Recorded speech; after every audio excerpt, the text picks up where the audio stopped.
श्री स्वामी समर्थ. जय जय स्वामी समर्थ.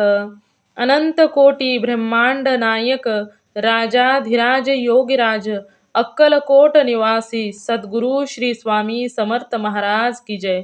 कसे आहात सर्व स्वामी भक्तांनो? तुम्ही सदैव आनंदी राहा अशी स्वामींच्या चरणी प्रार्थना. तुमच्या सर्व चांगल्या इच्छा स्वामी महाराज पूर्ण करोत आणि आजचा दिवस तुमचा आनंदात जावो अशी स्वामींच्या चरणी प्रार्थना. प्रथम तुम्हा सर्वांचं खूप खूप मनापासून स्वागत आहे माझ्या चॅनलमध्ये. स्वामींची भक्ती करणं किंवा स्वामींच्या भक्तीमध्ये येण्यासाठी देखील खूप पुण्य असावं लागतं. काही लोक खूप भाग्यवान आहेत, त्यांच्याच पदरी स्वामींची भक्ती येते आणि ते स्वामींच्या भक्तीमध्ये हरवून जातात आणि स्वामी देखील त्या भक्तांची भक्ती प्रसन्न होऊन त्यांची भक्ती स्वीकार करतात. परंतु कधी कधी काय होत असतं की खूप मनापासून भक्ती करतात.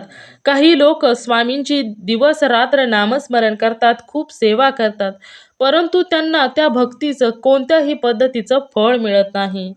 खूप प्रयत्न करून देखील कधीही त्या भक्तीचं फळ मिळत नाही. स्वामी फळ कधी देतील किंवा स्वामी आपल्या भक्तीला आपलं म्हणणं कधी ऐकतील किंवा आपली इच्छा हे स्वामी पूर्ण कधी करतील? ज्या लोकांनी स्वामींना पूर्णपणे ओळखलं नाही ती लोक स्वामींच्या चमत्कारावरती, अनुभवावरती लगेचच विश्वास ठेवत नाहीत. कारण या लोकांनी स्वामींना पूर्णपणे ओळखलेलं नसतं. आणि नेमकं त्याच पद्धतीने काही लोक स्वामींची भक्ती करतात, त्यांची जेवढी होईल एवढी सेवा करतात, परंतु त्यांच्याकडे संयम नसतो आणि त्यामुळे ती लोक अर्ध्यावरच स्वामींची भक्ती सोडून जातात. परंतु जे स्वामी भक्त आहेत त्या सर्वांना माहीत आहे की स्वामी हे कधीही कोणाचेही उपकार ठेवत नाहीत. परंतु काहींना स्वामींचा चमत्कार लगेच दिसतो तर काहींना उशीर लागतो, एवढाच फरक आहे. नाहीतर स्वामी प्रत्येक भक्ताच्या भक्तीचं व्याजासकट त्याला त्याचं फळ देतात. म्हणजे तुम्ही जेवढी स्वामींची सेवा कराल तेवढाच तुमचा पुण्याचा, भक्तीचा बँक बॅलन्स वाढत जातो. फक्त ते तुमच्यापर्यंत पोहोचायला कधी वेळ लागतो तर कधी पटकन पोहोचते. त्यामुळे नेहमी स्वामींवरती पूर्ण विश्वास ठेवायचा आहे. कारण ते जे करणार आहेत ते योग्यच करणार आहेत. त्यांना माहीत असतं की आपल्या भक्तासाठी काय योग्य आहे आणि काय अयोग्य आहे. त्यामुळे आपण फक्त आपले काम करायचे असते. आजचा अनुभव नेमका असाच आहे. आणि यामध्ये एका ताईंचा विश्वास हा डगमगला, त्यांचा स्वामींवरचा विश्वास हा संपून गेला, असाच हा अनुभव आहे. हा अनुभव ज्या ताईंचा आहे त्या ताईंनी स्वतःचं नाव गाव सांगू नका असे सांगितले आहे. चला तर मग त्यांचा अनुभव आपण ताईंच्या शब्दात ऐकूया. नमस्कार मित्रांनो, मला माझा अनुभव सांगताना खूप आनंद होत आहे. कारण माझ्या अनुभवातून देखील काहींना थोडं तरी काही शिकायला नक्कीच मिळेल असे मला वाटते. त्यामुळे मी माझा अनुभव तुम्हाला सांगण्यास तयार झाले. माझ्या घरामध्ये मी, माझे मिस्टर आणि माझी 2 मुलं असं आमचं चौघांचं कुटुंब आहे. मी स्वतः इतरांच्या घरी जाऊन त्यांची कपडे धुणे, भांडी, फरशी पुसणे अशी कामे करत असते. एवढं कष्ट करून देखील घरामधील खर्च भागत नव्हता. सतत पैशाची चणचण होत होती. कारण माझे मिस्टर होते ते जे मिळेल ते काम करायचे, परंतु जेवढे पैसे येतील तेवढे पैसे दारूवरच संपून यायचे. ते कधीही मला माझ्या संसारामध्ये किंवा दोघांच्या संसारामध्ये कोणत्याही पद्धतीची मदत करत नव्हते. त्यांना दारूचं व्यसन हे खूप भयंकर लागले होते.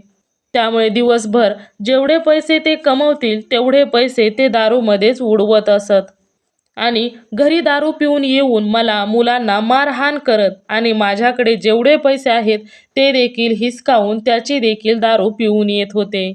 त्यामुळे घरातील खर्च देखील भागत नव्हता. माझ्या मिस्टरांची दारू सोडण्यासाठी मी खूप उपाय केले, खूप औषधं दिली, परंतु कोणत्याही प्रकारचा उपयोग झाला नाही. आणि त्यानंतर मला समजले की स्वामींची भक्ती केल्यानंतर सर्व काही अशक्यही शक्य होते. त्यामुळे मी स्वामींची भक्ती करायला सुरुवात केली. स्वामींची भक्तीमध्ये मला जेवढी होईल एवढी सेवा मी स्वामींची करत होते. घरामध्ये स्वामींचा मूर्ती, फोटो आणलेला होता आणि त्यावरती स्वामींना अभिषेक घालणे, स्वामींचं नामस्मरण करणे, तेवढे स्वामींना नैवेद्य दाखवणे, खूप जेवढी माझ्याशीने होईल एवढी सेवा मी स्वामींची करत होते. परंतु स्वामींना फक्त एकच मागत होते की माझ्या मिस्टरांची दारू तेवढी सुटावी. एवढंच माझं स्वामींकडे मागणं होतं. मी मनापासून स्वामींची सेवा करत होते. सकाळचं लवकर उठून घरातील सर्व कामे आवरून देवपूजा करून स्वामींची सेवा झाली की त्यानंतर मी इतरांच्या घरी कामे करण्यासाठी जायची. त्यानंतर संध्याकाळी देखील स्वामींचं नामस्मरण आणि स्वामींची नित्यसेवा करायची. मी जेवढी सेवा करायची तेवढी मनापासून सेवा करायची, कारण मी कधीही कोणत्याही कामाला कमी किंवा लहान किंवा मोठं कधीही समजले नव्हते. मी जे काम करायची ते मनापासून काम करायचे आणि त्याच पद्धतीने मी मनापासून स्वामींची भक्ती देखील करत होते. स्वामींची भक्ती करायला सुरुवात केल्यापासून खूप दिवस गेले होते. महिने, 2 महिने, 3 महिने असे करत करत 1 वर्ष गेले. 2 वर्ष गेले तरी देखील कोणत्याही प्रकारचा माझ्या मिस्टरांमध्ये बदल घडत नव्हता. मी सतत स्वामींना विनवत होते की माझ्या मिस्टरांची दारू सोडा, मला फक्त एवढंच हवं आहे. एवढी सेवा करून देखील घरामध्ये कोणत्याच पद्धतीचा बदल होत नव्हता. उलट जास्तच भांडण, तंटा वाढू लागली होती. जास्तच वादावाद होत होता. आर्थिक अडचणी वाढतच चालल्या होत्या. किंचितही घरातील परिस्थितीमध्ये बदल झाला नव्हता. घरामध्ये येणारा जेवढा पैसा होता तेवढा दारूवर जात होता. त्यामुळे घरामध्ये वादावाद आणि पैशाची चणचण देखील अधिक भासत होती. कधी कधी तर खाण्यासाठी अन्न देखील नसायचे. एवढी वाईट परिस्थिती झाली होती. स्वामींची सेवा चालू करून 3 वर्ष झाले तरी सुद्धा घरामध्ये कोणत्याही पद्धतीचा बदल होत नव्हता. त्यामुळे मला स्वामींचा खूप हळूहळू राग येऊ लागला. एवढी सेवा करून देखील घरामध्ये कोणत्याच पद्धतीचा बदल होईना. त्यामुळे मला वाटले की स्वामींची सेवा ह्यामध्ये काही सत्य नसेल. एवढं दिवस रात्र काम करून देखील कोणत्याच पद्धतीचा फायदा होत नव्हता. त्यानंतर मी असं समजवलं माझ्या मनाला, स्वामींच्या भक्तीमध्ये मी माझा एवढा वेळ वाया घालवलं तरी देखील मला कोणत्याच पद्धतीचा फायदा होत नाही. आणि त्यावेळेस मी ठरवलं की आता इथून पुढे स्वामींची भक्ती करायची नाही. कारण स्वामींची भक्ती करून देखील परिस्थिती जशी होती तशीच होती, कोणताही बदल होत नव्हता. त्यामुळे आजपासून ठरवलं होतं की स्वामींची भक्ती करायचं बंद. त्यानंतर मी दररोज सकाळी उठून माझी घरातील कामे आवरायची, देवपूजा करायची. जशी मी बाकीच्या देवांना पाण्याने अंघोळ घालून हळदी कुंकू अष्टगंध लावते त्या पद्धतीनेच मी स्वामींना देखील अष्टगंध लावायची, अगरबत्ती ओवाळायची आणि त्यानंतर मी माझ्या कामावरती निघून जायची. स्वामींचं जप, ध्यान, त्यांची नित्यसेवा सर्व काही मी बंद केलं होतं. कारण काही केल्याने घरामध्ये फरक काही दिसत नव्हता. ती मिस्टरांची दारू देखील सुटली नव्हती. सर्वच कामाला आता मी कंटाळले होते आणि माझ्या मनामध्ये कुठेतरी थोडंसं समाधान होतं की माझ्या घराची जी परिस्थिती आहे ती माझ्या नवऱ्यामुळे आहे आणि मी सर्व दोष नवऱ्याला देत होती. परंतु म्हणतात ना की स्वामी हे कधीही कोणाच्याही भक्तीचं ऋण स्वतःवरती ठेवत नाहीत. त्यानंतर एके दिवशी माझे मिस्टर संध्याकाळी दारू पिऊन येऊन झोपले आणि त्यावेळी त्यांच्या स्वप्नामध्ये स्वामी आले आणि स्वामींनी माझ्या मिस्टरांना सांगितले की तू केंद्रामध्ये जा, तिथे माझी आरती घे, त्यानंतर तुझं सर्व काही ठीक होईल. सकाळी उठल्यानंतर मिस्टरांनी मला सांगितले की माझ्या स्वप्नामध्ये तुझे स्वामी आले होते आणि त्यांनी मला केंद्रामध्ये जाऊन आरती घ्यायला सांगितले आहे. त्यानंतर मी त्यांच्याकडे दुर्लक्ष केले, कारण मला आता स्वामींवर आणि माझ्या मिस्टरांवर दोघांवरही विश्वास नव्हता. त्यामुळे मला वाटले की दारू संध्याकाळी जास्त झाली त्यामुळे मनामध्ये कोणतेही विचार येत असतील आणि मी त्यांच्या बोलण्याकडे दुर्लक्ष केले आणि माझी कामं आटपून त्यानंतर मी माझ्या कामावरती निघून गेले. त्यानंतर दुसऱ्या दिवशी देखील मिस्टरांनी मला हेच सांगितले, तरी देखील मी त्यांच्याकडे दुर्लक्षच केले. कारण माझा स्वामींवरती किंवा कोणावरतीही कसल्याच प्रकारचा विश्वास नव्हता. त्यामुळे मिस्टर काय सांगत आहे याकडे माझे लक्ष नव्हते किंवा मी ऐकले आणि सोडून दिले. 2-3 दिवस असेच मिस्टरांच्या स्वप्नामध्ये सतत स्वामी आले. त्यानंतर काय झाले कोणास ठाऊक, माझे मिस्टर एकटेच स्वामींच्या केंद्रामध्ये गेले.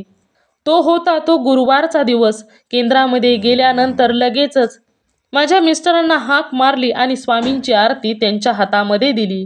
माझ्या मिस्टरांनी केंद्रामध्ये स्वामींची आरती केली, तीर्थप्राशन केले. त्यानंतर तिथे प्रसाद घेतला आणि घरी आले. परंतु त्यांनी मला याविषयी काहीच सांगितले नव्हते. त्यानंतर संध्याकाळी जसे ते दारू प्यायला गेले तसे त्यांच्या उलट्या होऊ लागल्या. म्हणजे त्यांचे मन तर दारू पिण्याकडे जात होते, परंतु जसे ते दारूचा ग्लास तोंडाला लावायचे आणि दारू प्यायचे त्यावेळेस त्यांच्या भयंकर उलट्या होत होत्या. त्यांना खूप त्रास होऊ लागला होता. आणि ज्यावेळेस ते घरातील भाजी भाकरी किंवा चपाती जेवण घरातील खायचे त्यावेळेस त्यांना कोणताच त्रास होत नव्हता. परंतु ज्यावेळेस ते दारू पिण्यासाठी जायचे त्यावेळेस दारू पिली की त्यांच्या उलट्या भरपूर व्हायच्या आणि त्यांना भयंकर त्रास व्हायचा. माझ्या मिस्टरांना दारू पिण्याची खूप इच्छा व्हायची, त्यामुळे त्यांनी ग्लास सोडून चमच्याने थोडी थोडी दारू घेण्यास सुरुवात केली. परंतु 1-2 चमचे जरी दारू घेतली तरी देखील त्या खूप उलट्या व्हायच्या आणि त्यांना खूप त्रास व्हायचा. मी सुरुवातीला त्यांच्याकडे दुर्लक्षच केले की मला वाटले की यांना दारू जास्त झाले असेल, त्यामुळे ते उलट्या करत असतील. परंतु 2-4 दिवस सलग असा त्रास व्हायला लागल्यानंतर मला देखील टेन्शन आलं आणि त्यावेळेस मी त्यांना म्हणाले की तुम्हाला एवढा त्रास का होत आहे, चला आपण दवाखान्यात जाऊया. आणि त्यानंतर मी त्यांना घेऊन हॉस्पिटलमध्ये गेले. तिथे गेल्यानंतर त्यांची सर्व चेकअप केले. त्यावेळेस डॉक्टरांनी रिपोर्ट आल्यानंतर मला सांगितले की यांना कोणत्याही प्रकारचा त्रास नाही, हे सुखरूप आहेत किंवा यांच्या शरीरामध्ये कोणतीही अडचण नाही, यांचे शरीर पूर्णपणे फिट आहे. त्यानंतर आम्ही दोघेजण घरी आलो. घरी आल्यानंतर माझ्या मिस्टरांनी मला सांगितले की अगं, मी तुला सांगायचं राहूनच गेलो की मी स्वामींच्या केंद्रामध्ये मठामध्ये गेलो होतो आणि तिथे गेल्या गेल्याच मला लगेचच आरतीसाठी बोलवलं. मी तिथे स्वामींची आरती घेतली आणि तीर्थ देखील प्राशन केले आणि तेव्हापासूनच मला हा त्रास चालू झाला आहे. मी ज्यावेळेस तुझ्या हातचं भाजी भाकरी किंवा चपाती भाजी खातो त्यावेळेस मला कोणत्याही प्रकारचा त्रास होत नाही, परंतु ज्यावेळेस मी दारू पितो त्यावेळेस लगेचच माझ्या उलट्या व्हायला सुरुवात होतात. त्यावेळेस मी त्यांना विचारलं की हे सर्व कशामुळे होत आहे. त्यावेळेस माझ्या मिस्टरांनी मला सांगितले की अगं, मी तुला सांगितलं होतं की माझ्या स्वप्नामध्ये स्वामी आले होते आणि स्वामींनी मला सांगितलं होतं की तू केंद्रामध्ये जा आणि तिथे जाऊन आरती घे, परंतु तू माझ्याकडे लक्षच दिले नाही. मी तुला 2-3 वेळा सांगितले परंतु तू नाऐकल्यागत केले आणि काहीच बोलली नाहीस. त्यामुळे मी एकटाच केंद्रामध्ये गेलो आणि मला असे वाटते की तुझ्या स्वामींनीच माझी दारू सुटावी यासाठीच माझ्या उलट्या होत असतील. तू अगोदर स्वामींची खूप भक्ती केली होती आणि तुला माहीत असेलच की तू भक्ती ही माझी दारू सुटावी यासाठीच केली होती.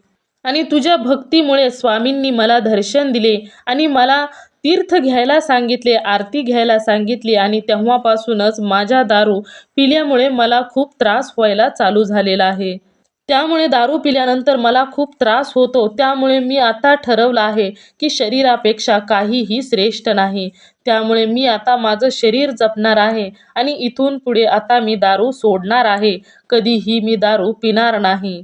कारण दारू पिल्यानंतर जेवढा त्रास मला सहन करावा लागतो तो खूप भयानक आहे. त्यामुळे मी आता स्वतः ठरवतो की इथून पुढे मी दारू पिणार नाही आणि मी तुला इथून पुढे काम करून सर्व पैसे तुझ्या जवळच देईन.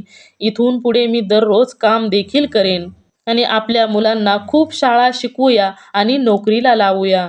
माझ्या मिस्टरांमध्ये झालेला हा बदल ऐकून पाहून मी तर थक्कच झाले. मला काहीही सुचत नव्हतं की स्वामींची भक्ती केली त्याचं फळ स्वामींनी मला असं दिलं. आणि खरोखरच मी जी भक्ती करत होती स्वामींची ती फक्त माझ्या मिस्टरांची दारू सुटण्यासाठीच. आणि मी जेव्हा स्वामींवरचा विश्वास माझा डगमगला आणि मी स्वामींची सेवा करणं सोडून दिलं. मी जरी स्वामींना विसरले असले तरी स्वामी मला विसरले नव्हते. मी केलेल्या सेवा ही स्वामींनी लक्षात ठेवली होती. त्यामुळे माझ्या सेवेचं फळ मला उशिरा का होईना पण मिळालं होतं. तेव्हा माझ्या लक्षात आलं की माझ्याकडून काही अशी कर्म घडली असतील की त्यामुळे मला एवढा त्रास सहन करावा लागला होता. माझ्या कर्माची फळे ही भोगावी लागली होती. माझे जे भोग भोगायचे होते ते भोग पूर्णपणे भोगून झाल्यानंतरच माझ्या आयुष्यामध्ये चांगले दिवस आले आणि त्या क्षणापासून मी स्वामींची भक्ती करायला सुरुवात केली. मनापासून स्वामींची भक्ती पुन्हा चालू केली आणि तेव्हापासूनच माझ्या सुखी संसाराला सुरुवात झाली. आता माझी परिस्थिती हळूहळू बदलत चालली आहे. माझे मिस्टर देखील नियमित काम करतात आणि माझी मुलं देखील मनापासून अभ्यास करतात. स्वामींच्या कृपेने माझ्या आयुष्यामध्ये सर्व काही चांगलं चाललेलं आहे. तर बघा मित्रांनो, स्वामींवरचा विश्वास भक्ताचा डगमगला आणि त्या भक्ताने स्वामींची सेवा करणं सोडून दिलं. परंतु स्वामी त्या भक्ताला विसरले नाहीत. स्वामींची जी अगोदरची त्या भक्ताने सेवा केली होती, त्या ताईंनी जी सेवा केली होती ती स्वामींनी लक्षात ठेवली होती. म्हणजे स्वामींची सेवा तुम्ही कधीही कितीही जरी केली तरी स्वामी ते कधीही विसरत नाही. त्या सेवेचं फळ आज ना उद्या हे देतच असतात. परंतु आपलेच काहीतरी दोष असतात, आपल्याच काही कर्माची फळे असे असतात, आपलेच कर्म असे असते की जेणेकरून आपल्याजवळ ते लगेचच पोहोचत नाही.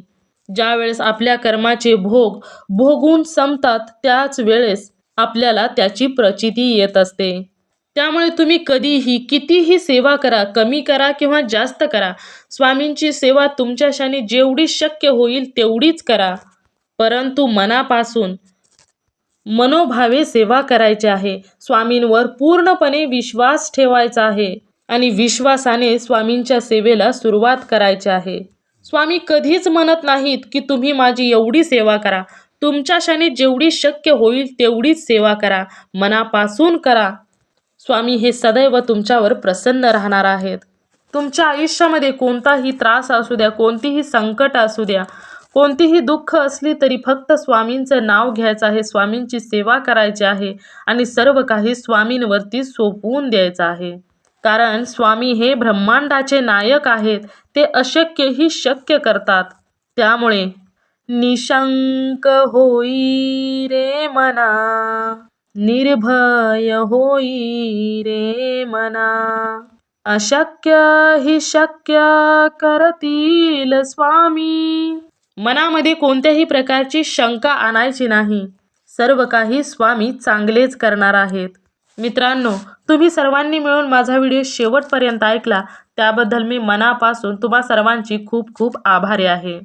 आजचा व्हिडिओ तुम्हाला कसा वाटला नक्कीच कमेंट करून सांगा आणि जर तुम्हाला देखील स्वामींचे असे काही अनुभव आले असतील तर नक्कीच शेअर करा, कारण त्यामुळे कोणाला तरी काहीतरी नक्कीच शिकायला मिळेल. श्री स्वामी समर्थ. जय जय स्वामी समर्थ. पुन्हा भेटूया अशाच एका स्वामींच्या सत्य अनुभवाबरोबर. तोपर्यंत सर्वजण सुखी राहा, समाधानी राहा, आनंदी राहा. श्री स्वामी समर्थ. जय जय स्वामी समर्थ. धन्यवाद.